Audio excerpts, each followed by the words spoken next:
Ah oui, ça c'est le truc qui m'a le plus marqué. Les gens sont d'une gentillesse, mais sans nom. C'est impressionnant. Par exemple, je marchais dans la rue et il y a un monsieur, il m'a passé des... Salut Sarah, comment vas-tu? Ça va très bien, et toi? Écoute, ça va super. Alors, tu viens de où? Je viens de Saint-Malo en Bretagne. Ah, en Bretagne. D'accord. Et tu fais quoi dans la vie? Je suis étudiante à Sciences Po Rennes. Sciences Po. C'est pas mal ça. Ouais, c'était dur à avoir, mais ça en vaut le coup. D'accord.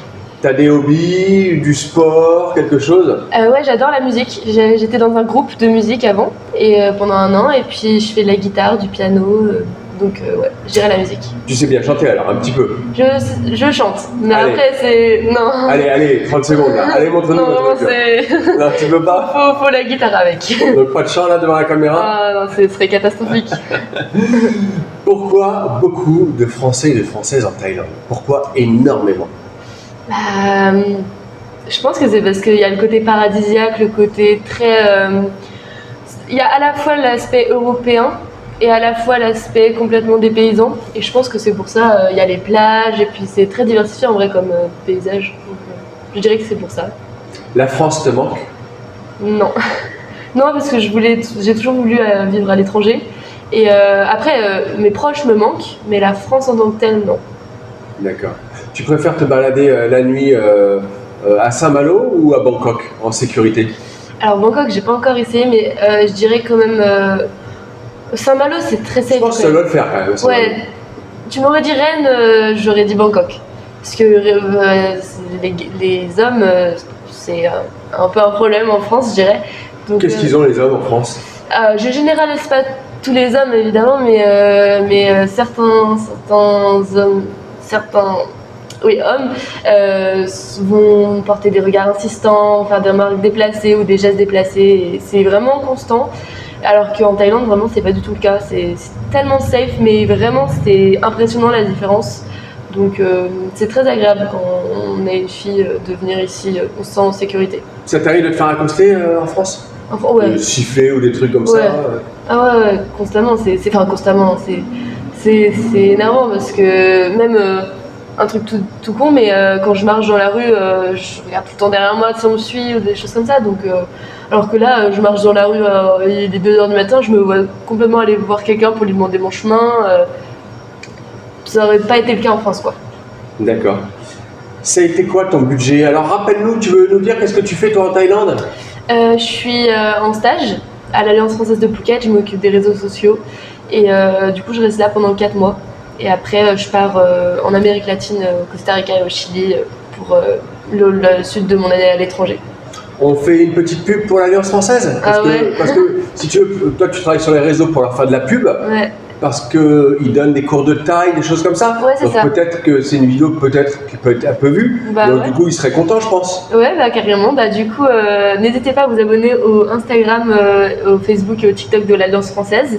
On fait des vidéos, des trucs plutôt sympas. Je pense en vrai ça peut vous plaire. Et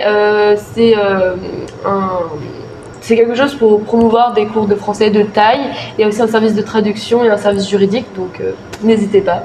C'est Alliance Française de Phuket. D'accord, bon comme ça le message est passé. D'accord, c'est quoi? C'est surtout pour les expats? Oui, mais il y a aussi beaucoup de Thaïs qui viennent pour prendre des cours de français du coup. D'accord, ok. C'est quoi pour l'instant ton plus beau souvenir, ta meilleure expérience en Thaïlande? Quelque chose là qui te vient à la tête?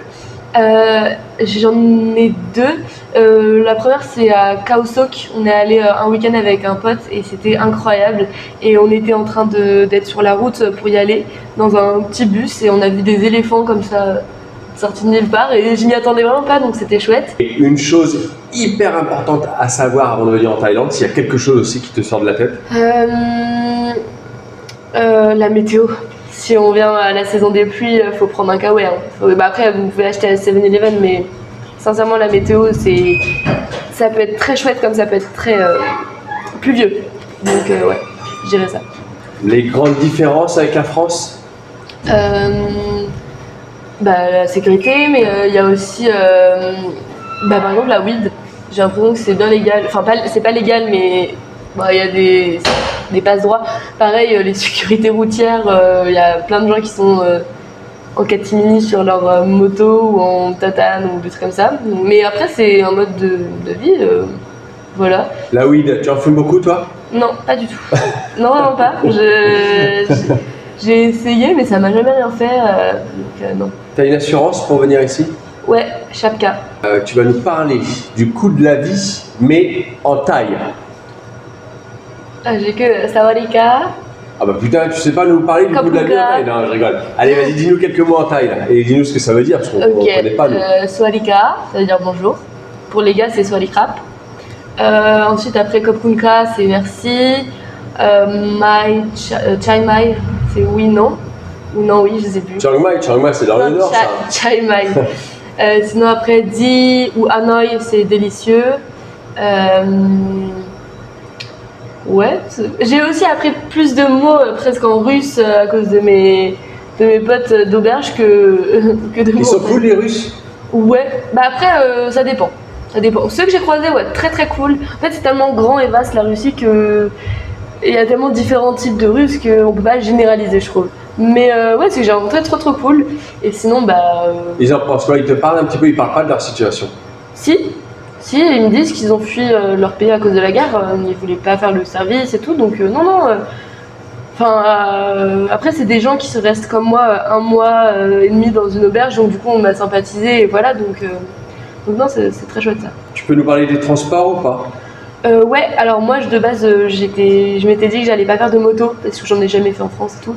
J'ai pas encore conduit mais franchement va falloir mettre cette idée de côté si vous voulez venir en Thaïlande parce que les taxis moto c'est tellement pratique, c'est pas cher, puis en vrai c'est agréable d'être sur une moto. Après évidemment moi je prends toujours avec un casque, faut faire gaffe, essayer de mettre des vêtements longs et tout et sinon bah il y a des bus, ça coûte pas cher.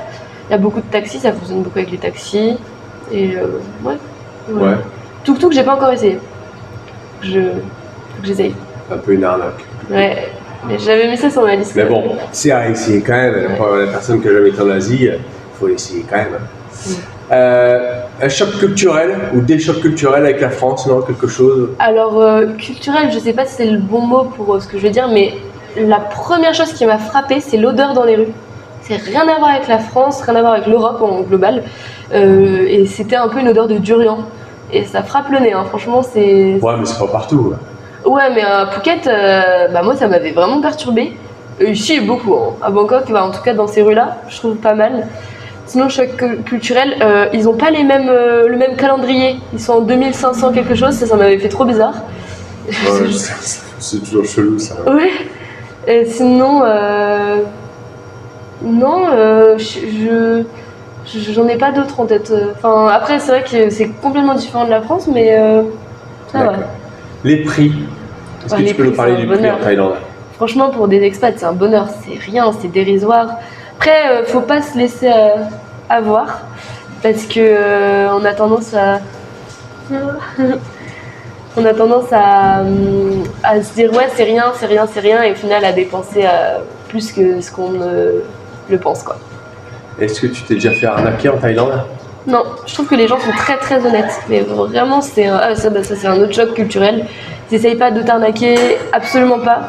Et même, les gens sont... Ah oui, ça c'est le truc qui m'a le plus marqué. Les gens sont d'une gentillesse, mais sans nom. C'est impressionnant. Par exemple, je marchais dans la rue et il y a un monsieur, il m'a passé des fruits gratuitement, comme ça, juste... sans arrière-pensée, sans rien, avec un esprit de français, tu peux te dire oh il a mis un truc dans les fruits, juste le gars était trop gentil et tous les tailles, par exemple on va demander un renseignement, il va carrément arrêter son activité pour venir t'aider, c'est vraiment une claque ça pour le coup. J'étais qu'une fois à Patong et franchement j'étais pas dans un état très correct donc pour T'aimes bien la fête? Bah j'aime bien en France, ici je pense que j'aimerais bien mais je suis pas une grosse fêtarde. Je préfère largement aller sur une île pour profiter de la nature plutôt que de faire la fête. Et puis en plus, je tiens pas du tout l'alcool, donc... Et ça t'est arrivé quelques fois là de faire la fête ici à Phuket? Ouais, non, oui, hein, quand même, mais... T'as fini ronde? Ouais. En plus, vraiment, ouais, c'est catastrophique. J'ai fait un bar où il y avait un truc de yuzu de cette taille, et pour le prix de 2, t'en avais 3. Je me dis trop cool, donc on était sur un rooftop. et ils disent à 1h le rooftop il ferme. Et j'avais pas capté qu'on pouvait aller à l'intérieur et tout. Du coup je les enchaîne mais super rapidement. Ah bah j'ai vomi toute la nuit. Hein. Pour 3 verres. Moi c'est catastrophique avec la chaleur, la fatigue, tout. Je tiens pas. Qu'est-ce que tu penses de la bouffe en Thaïlande? Bah, très agréablement surprise, très très bon. Faut pas hésiter à dire my pet, c'est un autre mot thaï, pas épicé. Le curry massaman, je sais pas si c'est thaï mais c'est trop bon. Curry massaman. D'accord. Dernière question, Sarah elle fait quoi dans 10 ans? Elle est où? Est-ce qu'elle est mère de famille de 5 enfants? Qu'est-ce qu'elle fait? Alors pas mère de... Après, je prédis pas l'avenir, mais c'est pas dans mes projets d'être mère de famille pour l'instant. Dans 5 ans, je me vois bien, j'aimerais bien être photographe reporter ou travailler dans une ambassade en attaché de presse. Donc je veux pas être en France, je suppose. Et donc je me vois bien, je sais pas, dans un autre pays, à vagabonder tout en travaillant, en faisant de la photographie, et en faisant de la guitare le soir avec des gens. Je pense que dans ma vingtaine, je veux découvrir le monde.